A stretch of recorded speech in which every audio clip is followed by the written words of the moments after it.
Pronto, bacana, voltamos aí. Ótimo. No bloco anterior, eu consignei a questão de retorno, que é exatamente a questão de número 39, e vamos articulá-la na nossa interpretação. Joga a lousa, olha o caput da questão 39. No caso de morte do ofendido. Ora, por favor, deixa eu lhe fazer uma pergunta de antemão, de bate-pronto. Existe sucessão processual na minha matéria? Ora, eu tolero, nós admitimos a sucessão processual? Sim. Na ação penal privada, se a vítima falecer ou for declarada ausente, o direito de ação não morre com ela, não sucumbirá.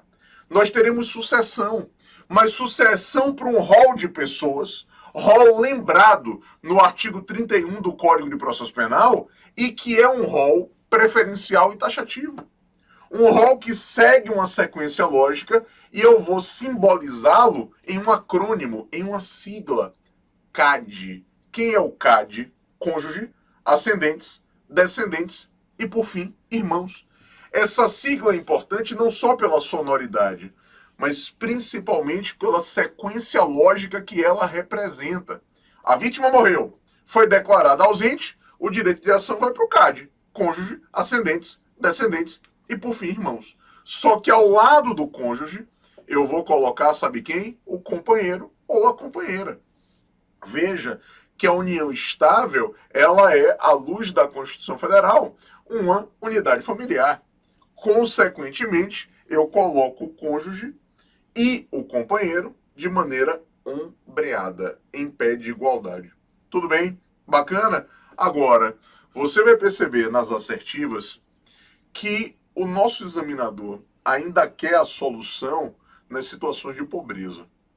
E diante das situações de pobreza, o artigo 32 do Código de Processo Penal aponta que o juiz vai nomear um advogado dativo para o patrocínio da demanda. Claro, naquelas comarcas onde eu não tenho defensoria pública. A defensoria pública cumpre o seu papel. E se eu não tenho defensor público, o juiz vai nomear um advogado dativo. Tudo bem? Bacana? Então joga a lousa. Vamos aqui. No caso de morte do ofendido, o direito de oferecer a queixa, que é a ação penal privada, a inicial da ação privada, passará ao cônjuge, ascendente, descendente ou irmão. Tudo bem. Nos crimes de ação privada, o juiz, a requerimento da parte que comprovar a sua pobreza, instaurará de ofício a ação penal. Ora, isso é inaceitável. O juiz não vai deflagrar a ação penal de ofício. Esse vetusto instituto do processo judicialiforme, quando o juiz deflagrava a ação penal de ofício, à luz do artigo 26 do CPP, ele não foi recepcionado pela Constituição Federal de 88, quando consagramos o sistema acusatório, já que a principal característica do sistema acusatório é exatamente a separação de funções. Tudo bem? Bacana? Agora joga a lousa. Minha letra B de bola. O direito de oferecer queixa se extinguirá. Ora, se a vítima morrer, não vai se extinguir coisa nenhuma, já está falso. Nos crimes de ação privada, o juiz, a requerimento da parte que comprovar a sua pobreza, instaurará de ofício a ação penal. Então, duplo erro. Assertiva, duplamente falso. C de casa. O direito de oferecer queixa passará ao cônjuge, ascendente, descendente ou irmão. Corretíssimo. Agora, nos crimes de ação privada, o juiz, a requerimento da parte que comprovar a sua pobreza, nomeará advogado para promover a ação penal. Correto. Então, assertiva C é a que nós estávamos esperando, verdadeira e gabaritada nos artigos 31 e 32 do CPP. Beleza. D de dado. No curso da ação privada, declarar-se-á a extinção da punibilidade do ofensor. Ora, por favor, se a vítima morrer, não vamos declarar a extinção da punibilidade coisa nenhuma. Nós teremos sucessão processual se estamos trabalhando ali com ação privada. E joga a lousa. Olha o restante. Nos crimes de ação pública condicionada, o juiz, a requerimento da parte que comprovar a sua pobreza, nomeará advogado para promover a ação penal. Meu Deus, bizarro, né? Falso. Ora, se eu estou diante de uma ação pública condicionada, ora, por favor, o titular da ação é o MP. A vítima representa, representação não tem rigor formal, a representação é um pedido de providências penais. Então, o ofendido, mesmo que pobre, ele vai representar. E o MP é que vai encampar a demanda. Afinal de contas, o crime é de ação pública. E joga lousa. Com isso, letra E de escola, no curso da ação pública condicionada, declarar-se-á a extinção da punibilidade do ofensor, por favor.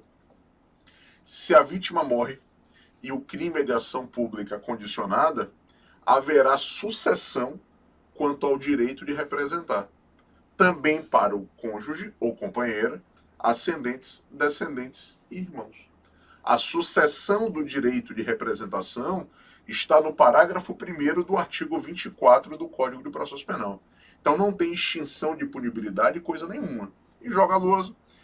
Aí a questão avança, a assertiva avança dizendo: nos crimes de ação pública condicionada, o juiz, a requerimento da parte que comprovar a sua pobreza, nomeará advogado para promover a ação penal. Então, duplamente falso. Se o crime é de ação pública condicionada, o pobre representa. Convenhamos. E o MP é o titular da ação. Ele que vai propor a demanda. Tudo bem? Tranquilo? Então vamos avançar. Joga a lousa. Próxima questão de número 40.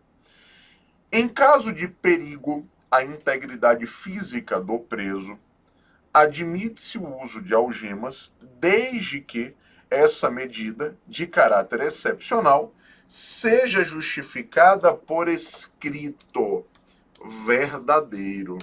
É o que eu extraio da súmula vinculante 11. O uso de algemas, ele é excepcional.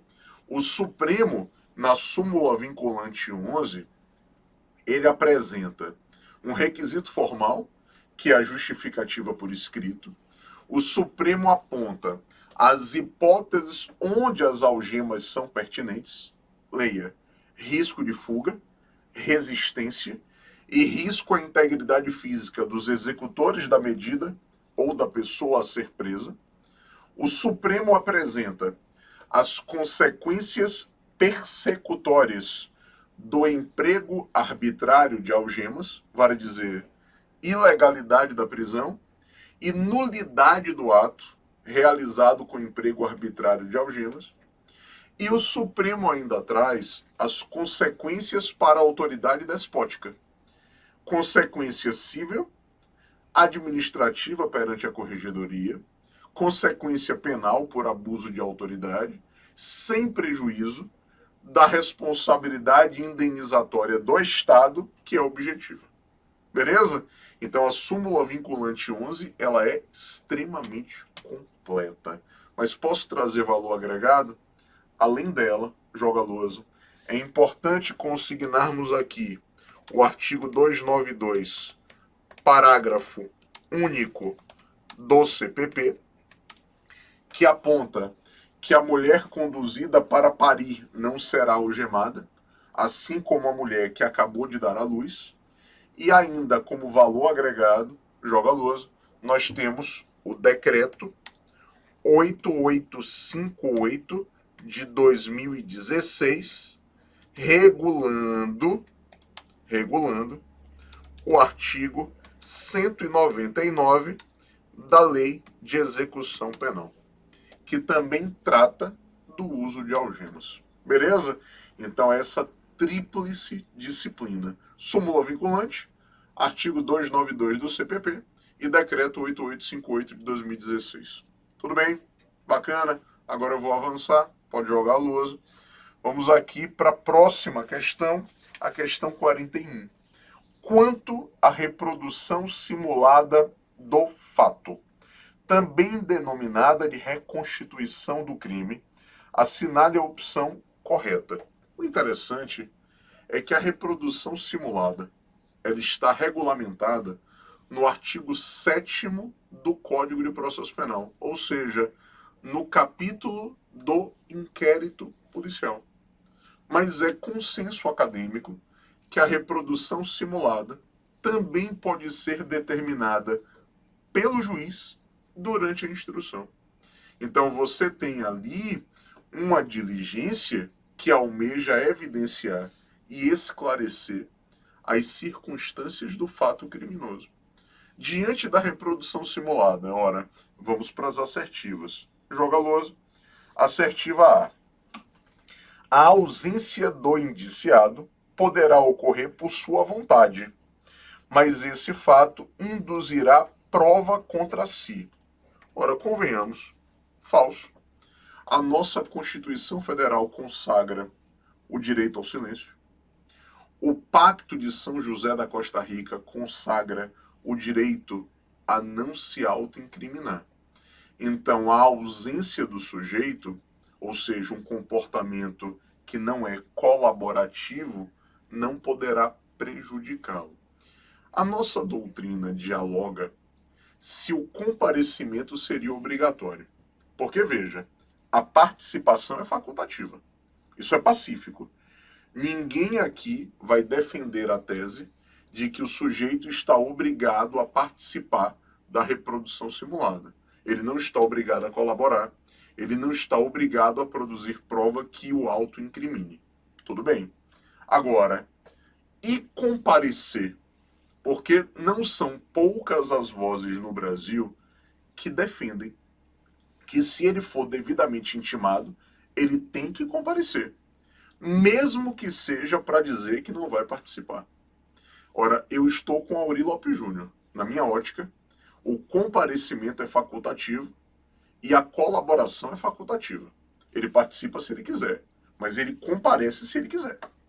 Só que essa corrente doutrinária, ela é confrontada com aqueles que defendem que o comparecimento é obrigatório e a participação apenas é que seria facultativa. Isso seria tema para uma dissertativa. Veja que na prova objetiva, a nossa banca examinadora não entrou na celeuma. Ela já invalidou a assertiva, apontando que o sujeito ali estaria sendo prejudicado. Ora, não é prejudicado coisa nenhuma. Eu não posso ser prejudicado pelo fato de não colaborar. Tudo bem? Agora joga a lousa. Vamos para a assertiva B de bola. A participação do indiciado será obrigatória caso haja prova da materialidade e indícios de autoria. Totalmente falso. Não tem participação obrigatória, ninguém defende a compulsoriedade na participação. Tudo bem? Agora joga a lousa. C de casa. A participação do indiciado é obrigatória para que o ato seja considerado válido. Falso, sem invenção. D de dado. A participação do indiciado é facultada à sua vontade. Verdadeiro é a adequada interpretação do artigo 7º do CPP. Beleza. Gabarito esperado, letra D de dado. E letra E de escola. A ausência do indiciado nos crimes que deixem vestígios torna o ato ineficaz. Falso. Ora, quando o crime deixa vestígios, a demonstração da materialidade ela ocorre por meio do exame de corpo de delito e não pontualmente por reprodução simulada do fato. Tá claro? Beleza? Então, com isso, me permita avançar. Joga a lousa. Vamos ingressar agora na questão 42. No que concerne aos sistemas de avaliação das provas, o julgamento realizado pelos juízes leigos, jurados, no tribunal do júri, é exemplo do que a doutrina clássica denomina, ou classifica, melhor, que a doutrina classifica como sistema. Ora, por favor, olha para mim. Nós temos 3 sistemas de valoração da prova. O sistema da chamada verdade judicial, ou íntima convicção, onde o órgão julgador tem ampla liberdade para deliberar e a motivação está dispensada. Então a liberdade é plena. O órgão julgador pode se valer das suas idiosincrasias, dos seus preconceitos e do que não está nos autos. Afinal de contas, se ele não está obrigado a motivar, não tem controle. E esse sistema, que é o sistema da verdade judicial ou da íntima convicção, acaba orientando o comportamento dos jurados no tribunal do júri. Até porque no júri nós temos o sigilo das votações, reconhecido no artigo 5º, inciso 38 da Constituição Federal. Além desse sistema, nós temos o sistema da verdade legislativa ou da prova tarifada, onde o legislador previamente indica o peso, o grau, a importância de cada prova, e ele pode até mesmo apontar a prova pertinente para demonstrar uma determinada situação jurídica. E nós temos o terceiro sistema, adotado como regra geral no nosso país, que é o sistema do livre convencimento motivado ou persuasão racional. O juiz tem liberdade para decidir, valorando o manancial probatório, pressupondo, todavia, a adequada motivação. Então, no júri, nós temos o sistema da íntima convicção ou da verdade judicial. Portanto, joga a lousa, vamos às assertivas. Sistema da prova livre, ora, convenhamos, totalmente falso, isso é invenção. Sistema legal ou tarifado, falso. Superamos como regra o sistema da prova tarifada. Sistema da íntima convicção, verdadeiro. É o sistema do júri à luz do artigo 5º, inciso 38 da Constituição Federal. É o gabarito que estávamos procurando. Letra C de casa. D de dado. Sistema da persuasão racional ou do livre convencimento motivado, falso, porque ele não orienta o júri, mas é adotado como regra geral em nosso país, à luz, joga a lousa, do artigo 93, inciso 9 da Constituição Federal e do artigo 155 do CPP, e o sistema da livre convicção motivada ou persuasão racional, que são a mesma coisa, são expressões sinônimas, mas a assertiva é falsa, a pergunta foi sobre o júri, íntima convicção ou sistema da verdade judicial. Tranquilo? Avança, joga a lousa. Vamos agora para a questão de número 43. Nos termos do artigo 109, parágrafo 5º da Constituição da República de 88, o incidente de deslocamento de competência para a Justiça Federal é cabível nas hipóteses de grave violação de direitos humanos, com a finalidade de assegurar o cumprimento de obrigações decorrentes de tratados internacionais de direitos humanos dos quais o Brasil seja parte. Pode ser suscitado pelo e junto ao. Ora, por favor, me permita um parêntese. Esse incidente de deslocamento almeja trazer para a Justiça Federal demandas a priori de responsabilidade da esfera estadual. Esse incidente de deslocamento de competência está afeto à atribuição do Procurador-Geral da República. E ele será instaurado perante o Superior Tribunal de Justiça. Agora, tivemos já precedente no Brasil, inclusive o caso da missionária Dorothy, assassinada em disputa de terras no norte do país. E o entendimento à época foi que o pressuposto para o êxito desse incidente é que a esfera estadual seja letárgica, é que a esfera estadual seja negligente. A persecução penal no âmbito estadual não está evoluindo. E assim, em virtude dessa frustração quanto a uma pretensão de eficiência, é que nós teríamos o êxito do incidente para que a matéria seja deslocada para o espectro federal. Tudo bem? Então, como gabarito aí almejado, nós precisamos enxergar a instauração por força de ato do Procurador-Geral da República e o órgão competente, o Superior Tribunal de Justiça. Joga a lousa. Dentro dessa realidade, não é o PGJ, e sim o PGR, Ora, e o Supremo Tribunal Federal também não é o competente, então duplamente falso. Procurador-Geral da República, verdadeiro. Ou Procurador-Geral de Justiça, já está falso, de qualquer estado. E Supremo Tribunal Federal não é competente coisa nenhuma para julgar. Órgão especial do Tribunal de Justiça e Supremo Tribunal Federal. Aí colocaram 2 órgãos de jurisdição, totalmente equivocado. PGR e STJ, beleza, gabarito esperado. Questão correta, letra D de dado. E presidente de Tribunal de Justiça ou de Tribunal Regional Federal e STJ não são os presidentes do TJ ou TRF que vão suscitar o incidente, coisa nenhuma. Falso. Agora, questão 44. Amadeu, com 20 anos de idade, encontrou Márcia, com 16 anos de idade, sua ex-vizinha, em um baile de carnaval realizado em uma praia. Ao perceber que Márcia se encontrava em estado de embriaguez, apresentando perda do raciocínio e de discernimento, Amadeu aproveitou para praticar diversos atos libidinosos e ter conjunção carnal com ela, mesmo sem o seu consentimento. Nessa situação hipotética, ora, por favor, com as sucessivas reformas que atingiram o Código Penal no capítulo dos crimes sexuais, nós temos hoje, à luz do artigo 225 do Código Penal, a persecução penal por meio de ação pública incondicionada. Então veja que os crimes sexuais já foram, como regra, de ação privada, depois migraram, como regra, para o âmbito da ação pública condicionada à representação, e como último estágio da reforma normativa, os crimes sexuais passaram para o contexto da ação pública incondicionada.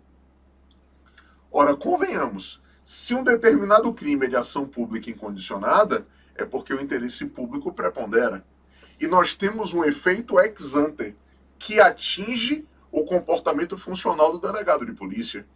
Quando o crime é de ação pública incondicionada, o delegado vai instaurar o inquérito de ofício, à luz do inciso 1 do artigo 5º do CPP. Claro que ele pode ser provocado, mas a atividade de ofício está legitimada pelo próprio Código de Processo Penal. Então, nesse caso, estamos diante de crime de ação pública incondicionada. E agora, Nestor, joga a lousa, vamos analisar as assertivas. A autoridade policial só poderá instaurar inquérito mediante representação de Márcia ou de seus pais. Falso. B de bola. A autoridade policial poderá instaurar inquérito de ofício. Verdadeiro. Gabarito.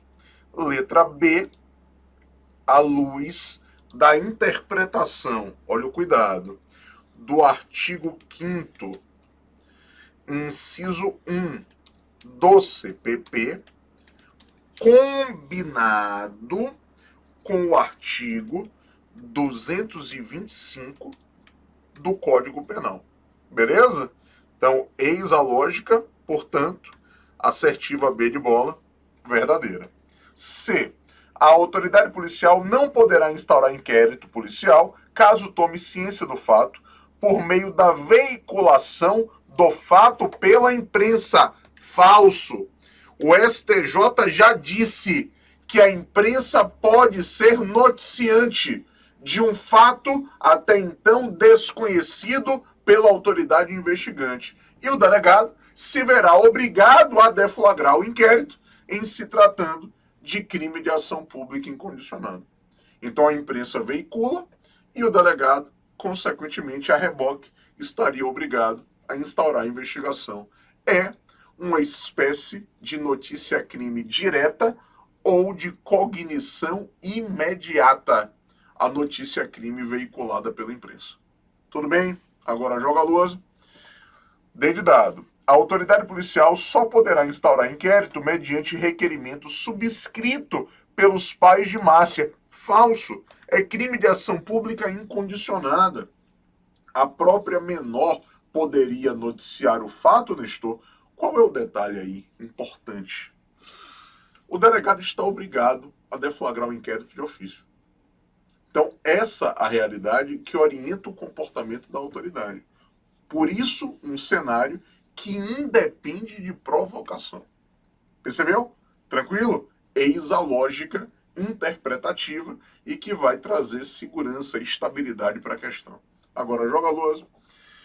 É de escola. O MP não poderá requisitar a instauração de inquérito policial, também totalmente falso, à luz do artigo 5º, inciso 2 do CPP.